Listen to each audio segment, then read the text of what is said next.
Apakah hakikatnya akhir zaman? Mohon penjelasannya. Terima kasih. Assalamualaikum warahmatullahi wabarakatuh. Ini dunia seisinya dihancurkan oleh Allah. Tidak ada kehidupan apapun, tidak ada juga yang hidup kecuali Allah.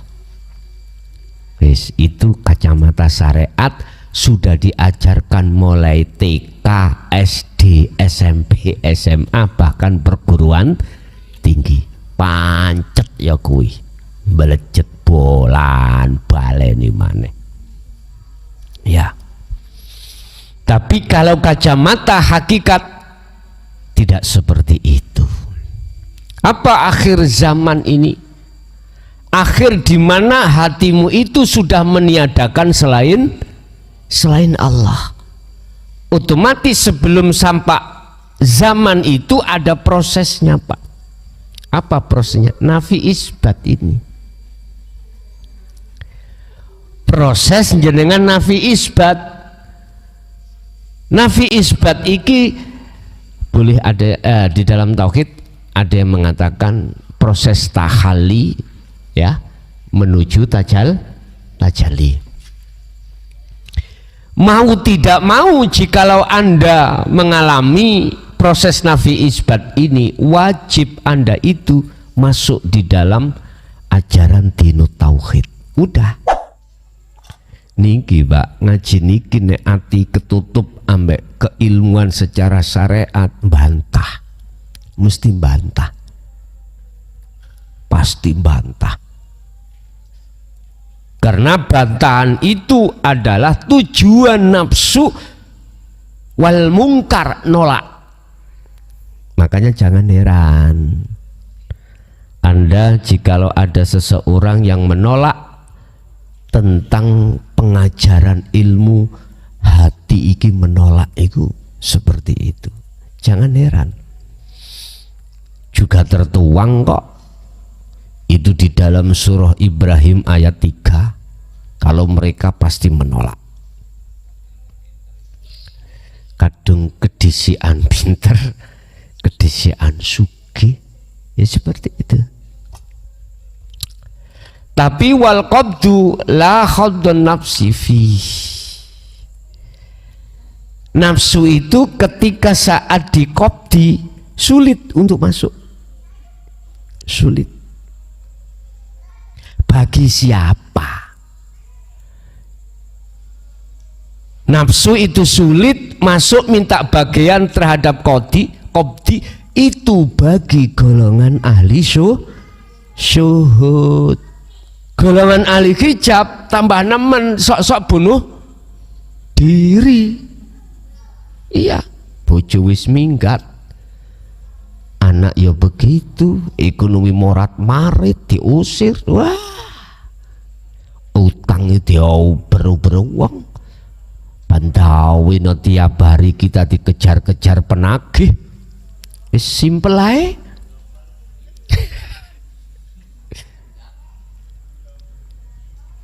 Memang sahabat sekarang ada yang berpola pikir hatinya itu satu-satunya jalan tombok nomor. Gak ngerti malah jeruk. Bapak Ibu hadirin, mengapa ahli syuhud itu kok ketika dihadapkan Allah qabdi kok malah matur suwun? Karena mudah hatinya itu sambung pada Allah dibanding ketika saat basti. Umum Pak, ini umum, pada umumnya ngono. Dalam satu ayat Allah katakan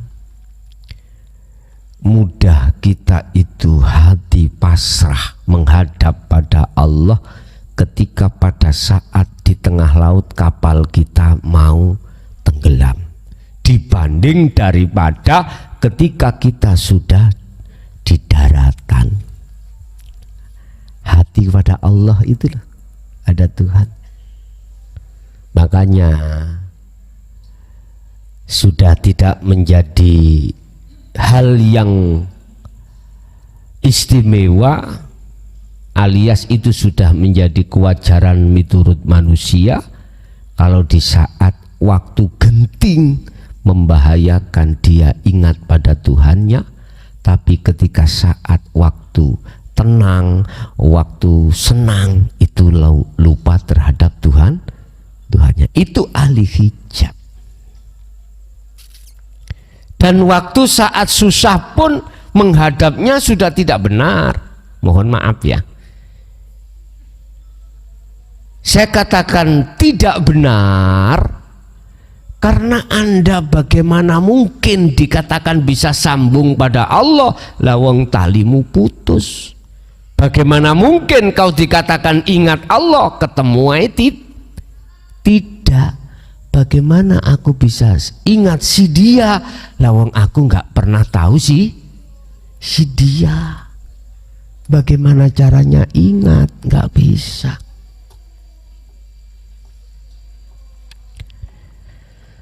Bapak Ibu hadirin jamaah rahimakumullah.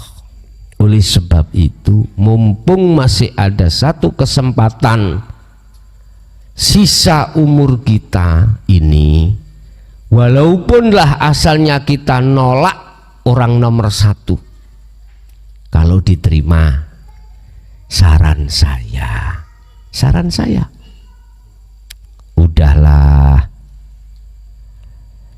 Satu, kita tidak tahu kapan kita tinggalkan dunia. Nomor dua, kita pun tidak tahu umur kita itu tinggal berapa.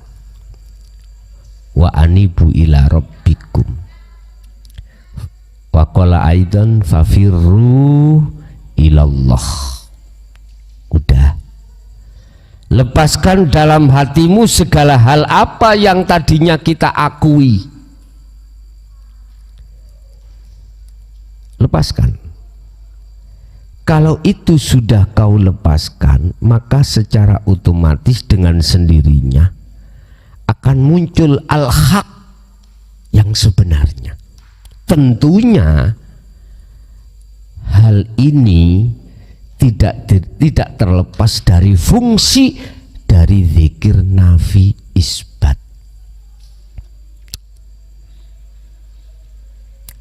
Zikir nafi isbat.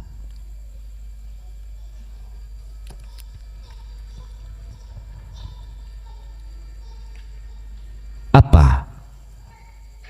Menghilangkan keakuanmu, keakuan makhluk dalam hatimu di dalam kalimat la ilaha, ya.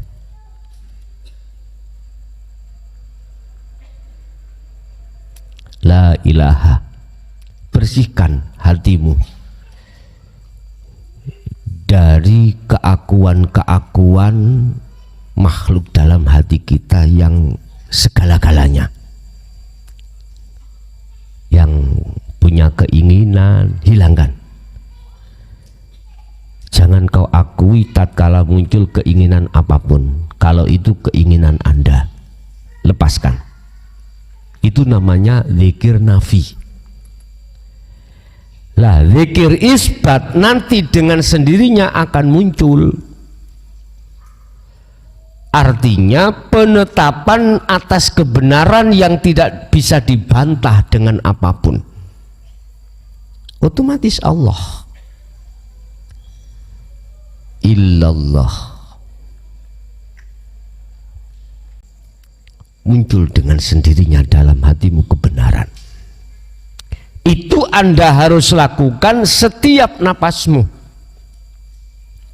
Sebab napas ini akan membawa dan mengiringi terhadap iradah dan kudrah, terhadap keinginan atau wujud keinginan yang kami sebut dengan kudrat pada jasmani. Bapak Ibu,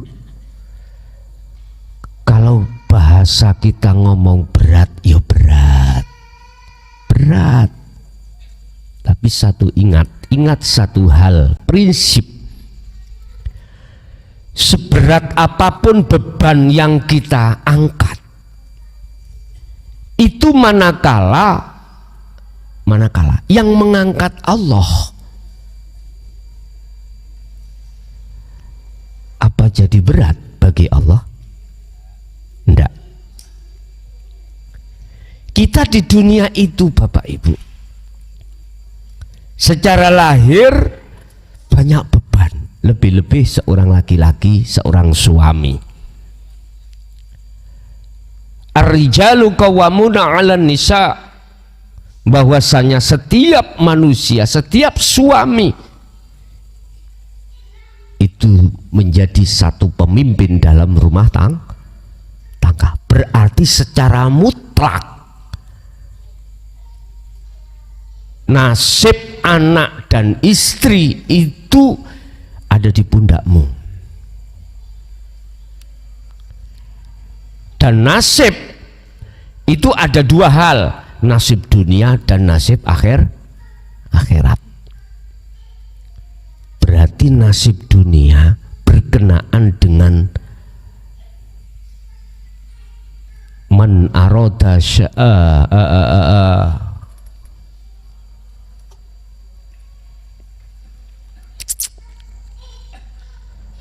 berkenaan dengan maisatu dunia. Man aroda dunya fa'alihi biilmin. Siapa yang ingin sukses duniawiyahnya, biilmin, harus pakai ilmu. Anda jualan harus punya ilmu jualan, harus, dan harus kau terapkan ilmu jualan itu. Ilmu jualan itu mek siji, mek satu, belajar meleki. Nggih, belajar meleki. Langganmu minta embuh, ojo diimbui. Apa minta embuh, Pak? Minta tambah, jangan ditambahi. Timbangan ya harus sesuai, 1 kilo ya 1 kilo. Jangan dikira ngurangi timbangan menjadi sukses. Kita nggak tahu, di belakang kita curang, Gusti Allah akan menghadapi kebangkrutan. Lihatan kalau nggak percaya. Rasulullah sudah memberikan satu sistem pengajaran bek murtabek dengan benar, jual beli dengan benar. Intinya jangan pernah kau merugikan orang lain. Kepingin sukses, patuhi aturan undang-undang di dalam syariat agama Islam. Timbangan ya harus sama, 1 kilo ya 1 kilo. Makanya Anda aji-ajinya harus meleki. Tahu meleki ya men? Medit ya. Tapi beda dengan konteks dalam hati jenengan kalau ingin sodakoh, beda lagi lo ya, beda. Kalau bek murtabek harus meleki, harus nih wajib. 1 kilo ya 1 kilo. Tapi bila mana dalam hati sampan pingin sodakoh, lain lagi, ditambahi 1 kilo 1 on, udah. Tapi Pak, ada modelnya kayak uang itu loman tapi asli nih nggak teli. Loh iya,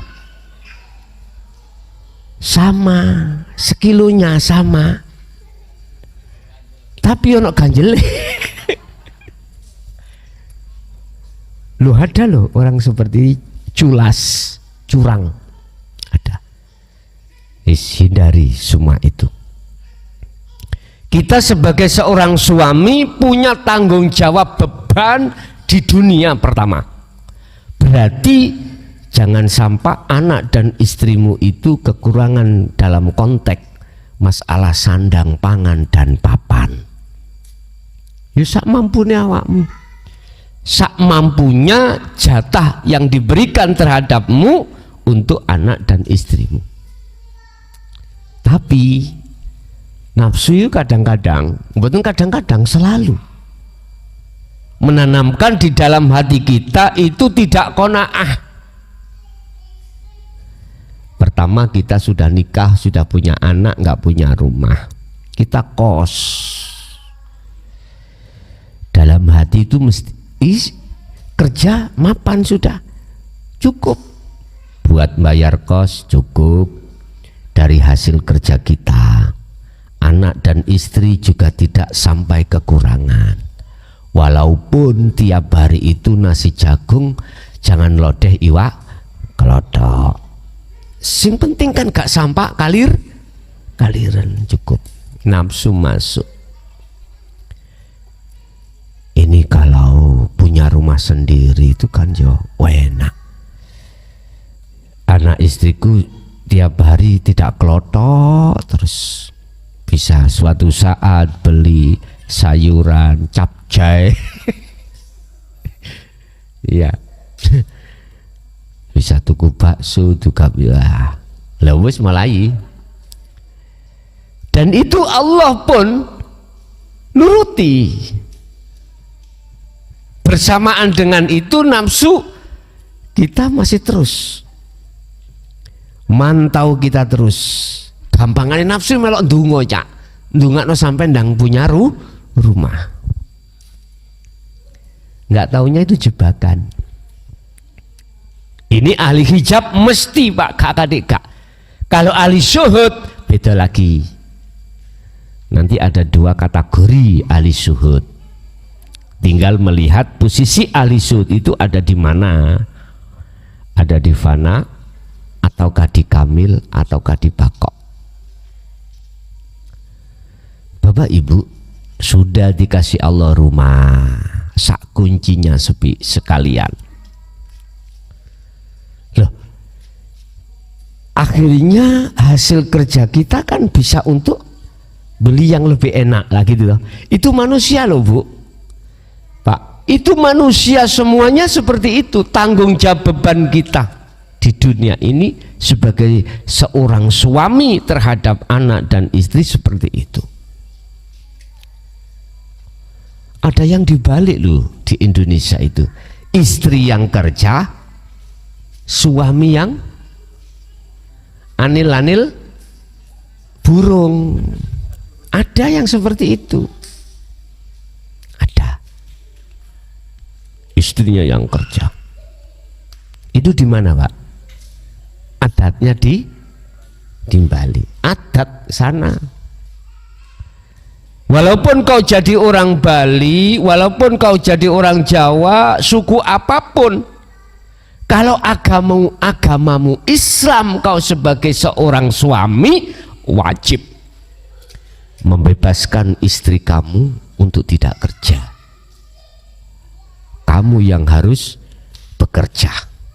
Itu jikalau kondisinya memungkinkan. Memungkinkan. Semuanya kan ada kecuali Pak. Kecuali lah jenengan iku sudah coro tenaga sudah enggak kuat dan lain sebagainya, bisa nyawiri tanto akhirnya jadi dukun gitu. Gak dukun loh, bahasa dukun itu kok ya sok kesarun ya, jadi sang penolong. Nah, penolong orang lain ya. Jadi air didoain, dikasihkan yang sakit, Allah kasih sembuh lah. Kecuali nah, ini adalah beban kita sebagai seorang suami di dunia. Tetapi satu hal yang banyak suami yang tidak paham, bahkan mengabaikan tanggung jawab yang ada kaitannya dengan ukhrawiyah, akhirat. Ini kalau ahli syuhud paham sudah. Akhirnya anak dan istrinya diarahkanlah hatinya untuk hanya menyembah kepada Tuhan. Mesti diarahkan. Ini tanggung jawab sampean. Di akhirat itu tanggung jawab kita sebagai seorang suami hanyalah mengarahkan, mengajak supaya anak dan istri itu betul-betul melaksanakan ajaran dan perintah secara ukhrawiyah, yaitu ani'budullaha wastanibut tauhid, mengarahkan ruhaniyah hanya menyembah, hanya mengabdi, hanya bersaksi, hanya beriman pada paham? Hanya pada kasep.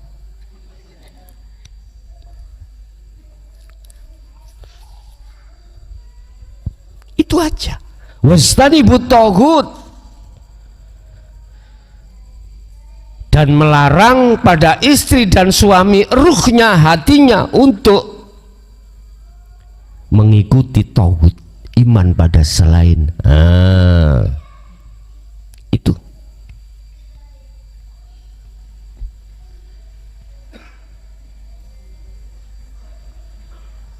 Hanya itu. Ringan Pak nggih? Telekmu ringan, kadang malah dicelatu dicelatu. Ngaji sik tas ae wis wani nutur. Aku iki pondokan ngono.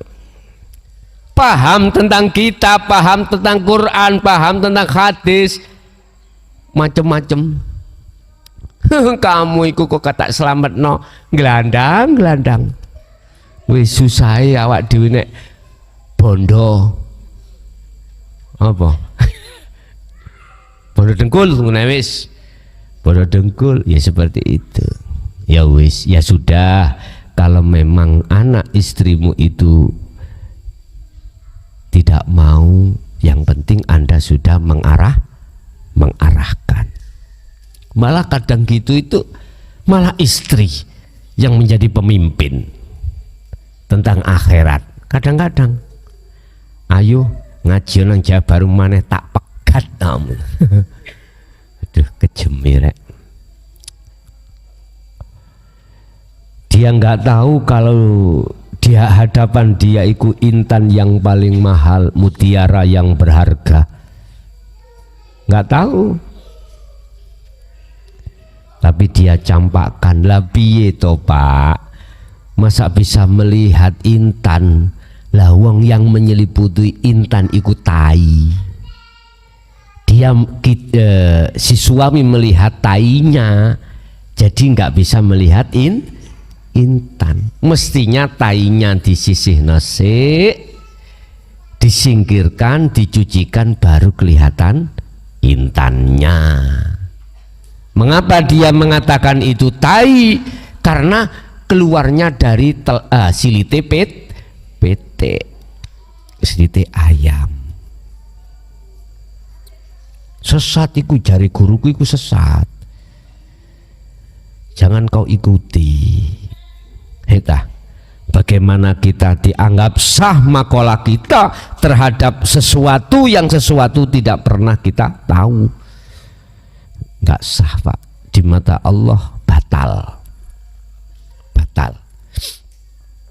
Bapak Ibu hadirin jamaah rahimakumullah, kembali kepada materi. Nafsu lebih mudah minta bagian ketika saat takdir enak daripada takdir tidak enak, alias nafsu susah itu masuk di dalam takdir yang gak enak, alias qadhi, mohon maaf, untuk minta bagian terhadap golongan ahli syuhud. Fakot hanya satu. Nomor dua, sebagai motivasi kita yang kumpul di sini, macam-macam tingkat ekonominya, lah gitu, macam-macam tingkat ekonomi kita Bapak Ibu. Khusus saya kasih motivasi, saran bagi kita yang di posisi ekonomi menengah ke atas, waspada dari makalah ini, nafsu gampang minta bagian di posisi Anda. Gampang. Bentuk kewaspadaan sampean itu bagaimana? Istilah orang, wajib kuda-kuda sebelum tarung. Wajib membawa payung sebelum hujan. Kita kembali kepada Al-Quran yang dikatakan sebagai pengikut Rasulullah yang selalu dalam jalur rahmati Allah, alladzina yadhkurunallaha qiyaman wa qu'udan wa ala junubihim. Posisi Anda di manakah? Situasi Anda di manakah? Beliau-beliau itu selalu meletakkan hati dalam zikir. Meletakkan hati dalam zikir. Udah itu aja. Kita tinggal memegang zikir aja. Memegang zikir pada Allah, hanya itu, khatal yakin sampai akhir hayatmu. Bahasa syariat, sampai kau pindah alam. Kalau sudah pindah alam, gak mungkin kamu itu tidak gak selalu jadi satu sampai Allah. Enggak, selalu jadi Allah, karena penghalangnya sudah tidak ada. Di dunia penghalangnya macam-macam. Kalau sudah isdet, lepas sudah. Katanya Bang Haji, bebas aku bebas. Sisu aing niku tanggal 6 bahlah ngajini sampai jam 3.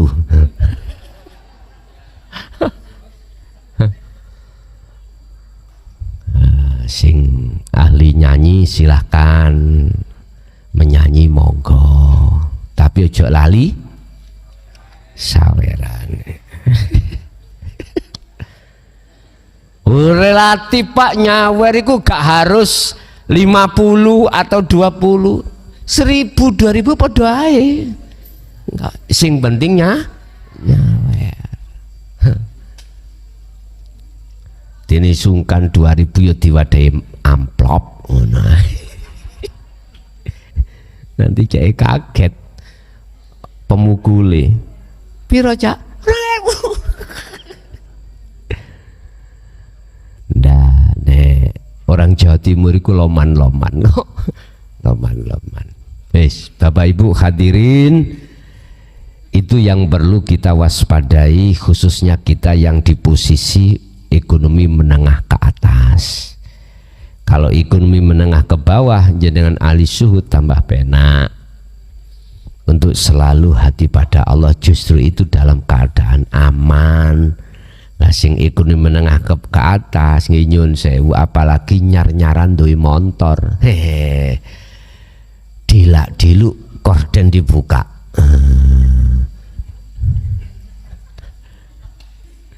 Si ono apa gak? Ora neng remote lho Pak. Nek ono remote tekan jero, nek muni kluk-kluk, oh ada. Mosok di remote gak muni. Gak ngerti yo, batune entek bingung, tawangi jekekal. Dibuka, lho si ono, bingung. Yes. Itulah manusia, semuanya seperti itu, ahli hijab. Gak saya, gak sampean, semuanya, ya. Kecuali ahli syuhud, walaupun dia itu seperti itu akan bisa kembali lagi pada Allah. Oke, Bapak Ibu, itu apa yang bisa kami sampaikan dalam malam hari ini. Barangkali ada yang perlu ditanyakan, monggo kami persilakan. Assalamualaikum warahmatullahi wabarakatuh. Gus, sebelumnya saya mohon maaf, saya mau bertanya, apakah hakikatnya akhir zaman? Mohon penjelasannya. Terima kasih. Assalamualaikum warahmatullahi wabarakatuh. Apakah hakikatnya akhir zaman? akhir iku pungkasan, zaman itu masa atau waktu. Ini dari mana saya menjawab? Ada dua kacamata. Kalau kita memakai kacamata syariat, itulah yaumil kiamah, datangnya hari kiamat, yang tandanya dunia dan seisinya itu dihancurkan oleh Allah. Ini dunia seisinya dihancurkan oleh Allah. Tidak ada kehidupan apapun, tidak ada juga yang hidup kecuali Allah. Wis, itu kacamata syariat sudah diajarkan mulai TK, SD, SMP, SMA, bahkan perguruan tinggi. Pancet ya kuwi, belejet bolan baleni maneh. Ya. Tapi kalau kacamata hakikat tidak seperti itu. Apa akhir zaman ini? Akhir di mana hatimu itu sudah meniadakan selain Allah. Otomatis sebelum sampai zaman itu ada prosesnya, Pak. Apa prosesnya? Nafi isbat ini. Proses jenengan nafi isbat. Nafi isbat iki boleh ada di dalam tauhid ada yang mengatakan proses tahalli, ya, menuju tajalli. Mau tidak mau, jikalau Anda mengalami proses nafi isbat ini, wajib Anda itu masuk di dalam ajaran dinut tauhid. Udah.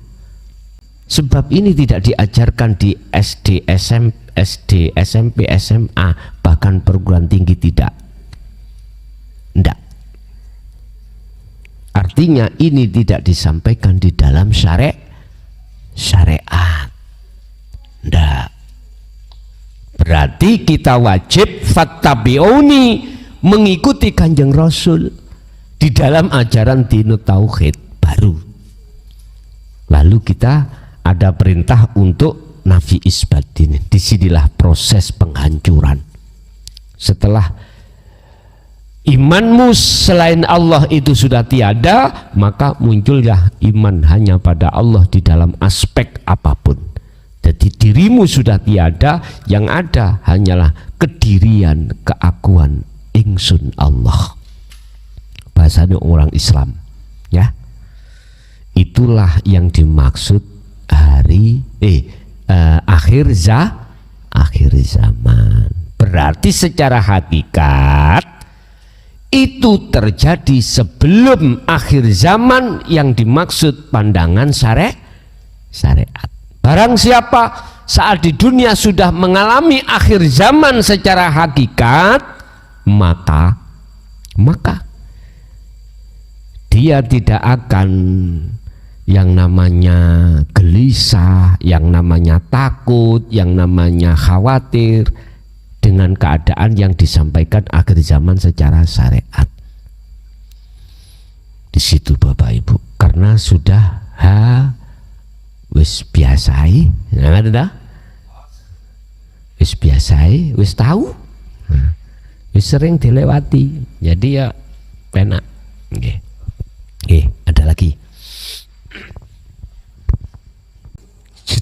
Setiap kolwat itu saya itu merasakan di dalam hati ini ada bintang-bintang. Lah bintang niku itu saya ini ya tidur habis kolwat ngeleset, tidak bisa merasakan apa-apa, tapi masih mendengar suara-suara percikan di luar, tapi nggak bisa obat, nggak bisa melek mata ini. Nah terus itu setiap ya biasa, maka saya kalau tidur nggak berani meluma Kalau belum sudah di atas pian itu seperti bintang-bintang itu. Itu dan saya tidak sadar. Itu setiap kolwat. Makanya kalau saya kolwat itu hanya seperempat jam, kadang-kadang saya tinggal keluar kali. Nah, khawatir gitu terus dan bagaimana terusan menghilangkan itu. Ngoten nggih. Nggih, lah kedua, kata-kata orang syariat itu swarga besok, tapi ternyata swarga itu sekarang. Disinilah tempat swarga. Neraka ya juga di sini. Lihat di surat Hud ayat 109 dan 108 dan 107.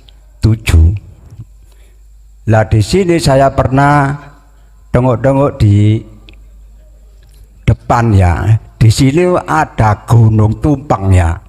Loh, tumpeng kok nggak ada apa-apanya, hanya nasi saja. Inilah kalau Gus bicara tentang Isra Mi'raj dan Gunung Tursina. Ini saya lalu dahulu itu merasakan itu, padahal kita nggak tidur. Ya, itu aja yang saya sampaikan. Ngapunten ingkang kathah, tak kula akhiri ihdinas siratal mustaqim. Assalamualaikum warahmatullahi wabarakatuh. Waalaikumsalam warahmatullahi wabarakatuh. Sejarah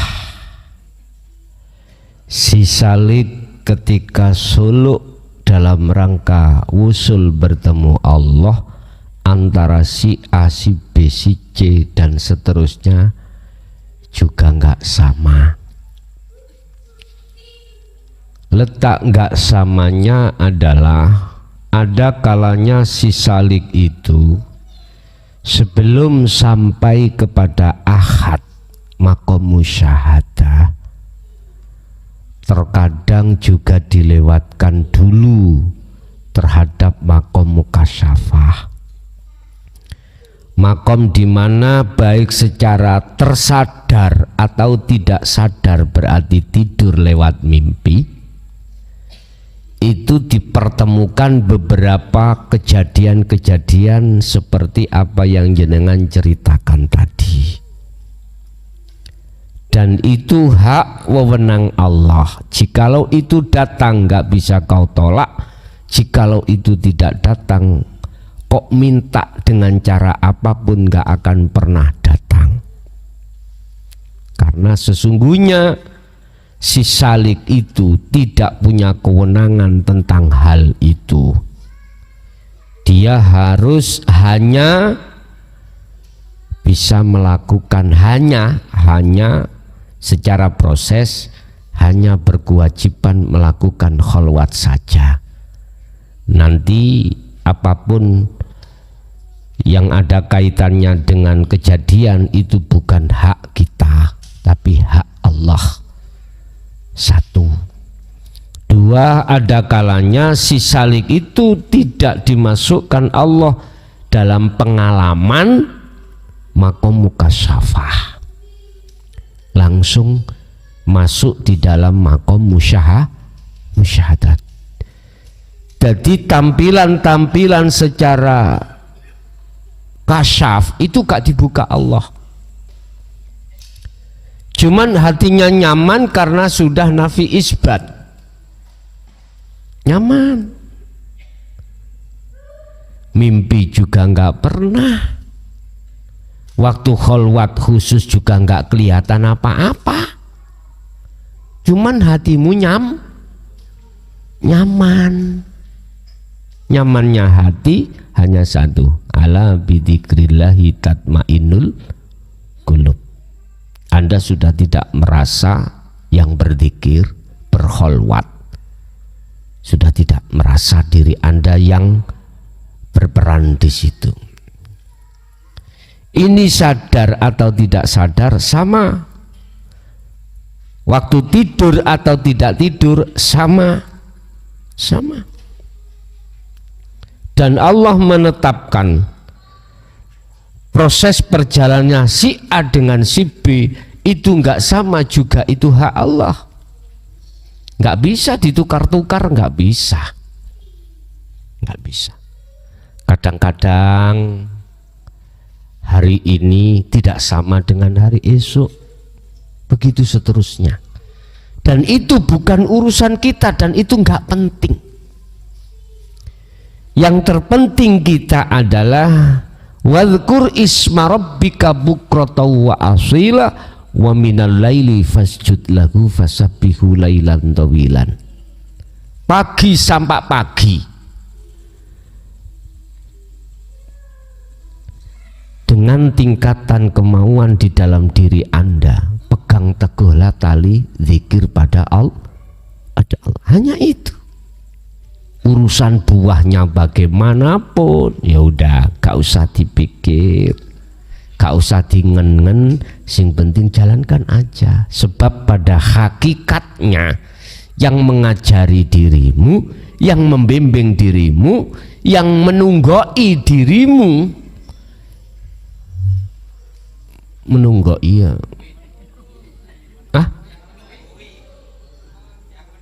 Menunggui dirimu berkholwat berzikir ya guru sejatimu yaitu Allah Subhanahu wa ta'ala.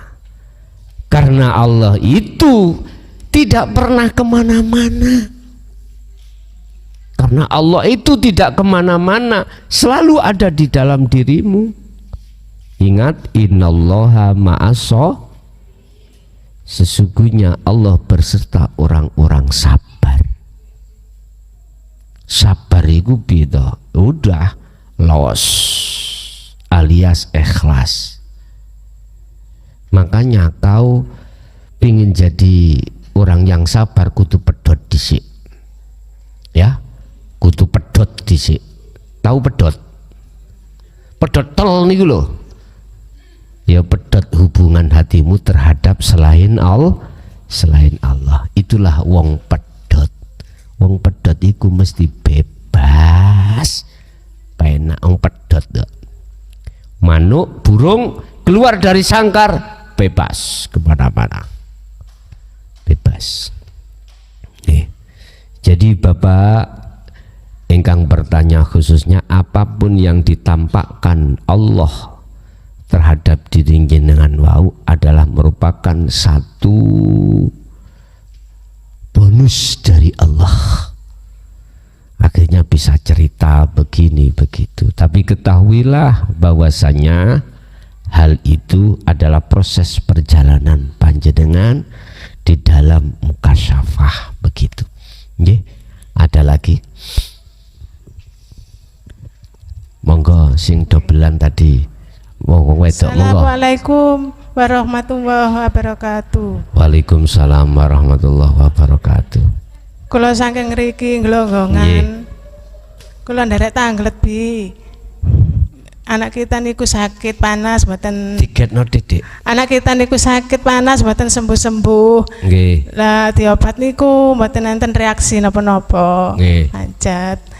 Lah ngoten niku kula dikiri terus, kula dikir. Akhirnya niku kula mimpi tiang sepuh-sepuh niku 3 maskeran pakai baju hitam ngoten. Lawang sepuh niku kenal enggak sampean? Mboten.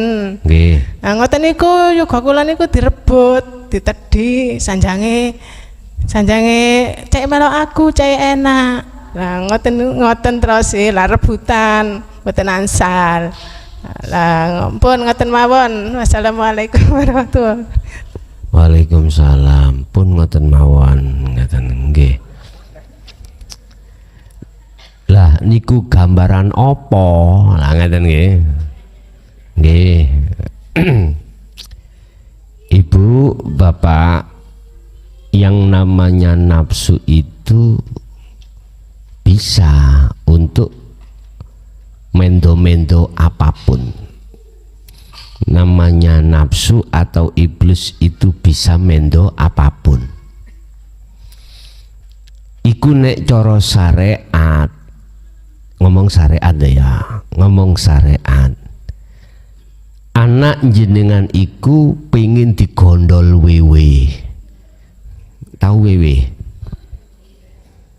Alias alias mati. Lah ngaten nggih. Berhubung ada perebutan gak sida mati. Lah sakniki wis adem dereng. Sampun. Hakikate bagaimana? Ngene lho Pak Bu, nyun sewu. Kita semua selama di dunia ini, baik di mukhadharah maupun di mukasyafah, gak aman. Yang namanya nafsu itu wa yasudduna an sabilillah wa yabghunaha iwaja, ngerebut nang ati sampean kali kula, bagaimana tidak hati itu tidak kembali sowan ning ngersani Gusti. Wis berbagai cara bagaimana nafsu untuk mengarahkan iman sampean kali kula ini biar tidak iman terhadap niki ya, tidak beriman pada Tuhan yang Maha Esa. Di situ biar berimannya pada makhluk, apakah makhluk Muhammad yang bersifatkan Ibnu Abdillah, apakah makhluk nanggani selain Ibnu Abdillah. Contoh, mohon maaf, makhluk apapun itu kita akan diarahkan nafsu untuk menuduh beriman makhluk itu bisa mendatangkan manfaat dan bahaya. Itu di situ. Oke. Ada lagi tadi, monggo Pak E mau sing wis ngadet mana?